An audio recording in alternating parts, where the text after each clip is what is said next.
সবাই বলে ব্যবহারে বংশের পরিচয়, কিন্তু আমি বলি ব্যবহারে বংশের পরিচয় এ কথাটা সত্য না। কারণ ব্যবহারে ব্যক্তির পরিচয় হতে পারে। আপনি যদি লক্ষ্য করেন দেখবেন অনেক অনেক ভালো ফ্যামিলিতেও ভালো মানের উন্নত মানের বেয়াদব আছে।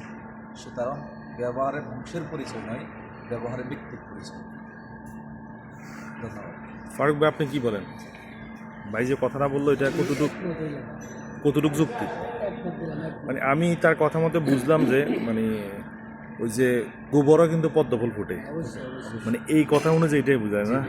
মানে কিছু কিছু ফ্যামিলিতে বাপ হচ্ছে আলেম আর হচ্ছে জালেম, আর এমন এমন অবস্থা, এমন এমন ফ্যামিলিতে আছে বাপের নিরক্ষর কিন্তু ছেলে হাফেজ। তো ওই যে আমরা এই কথা অনুযায়ী বুঝলাম কি যে আসলে মানে মানুষের ব্যক্তিত্ব দিয়ে সব কিছু হয় না, তাই না? যে আমি ব্যক্তিত্ব কেমন, যে আমি ব্যক্তিত্ব আমার ক্যারেক্টার খারাপ, আমার ক্যারেক্টার লুজ, কিন্তু আমার ছেলে তো এমন হবে না। মানুষ বলে না বাপের মতো ছেলে, বাপের মতো হবে ছেলে। এই ধারণাটা আসলে আমরা ভুল। আমরা মনে করি যে আমরা অনেক এমন এমন ফ্যামিলিতে আছে, আমি আমার নিজের চোখে দেখা নিরক্ষর ফ্যামিলি, একদম কিচ্ছু জানে না, বাপে দিন আনে দিন খায়, গাছের কাজ করে। এমন এমন ফ্যামিলি থেকে ছেলে ডাক্তার হয়েছে, এমন এমন ছেলে থেকে হাফেজ হয়েছে, বড় বড় আলেম হয়েছে, স্কলারশিপ হয়েছে।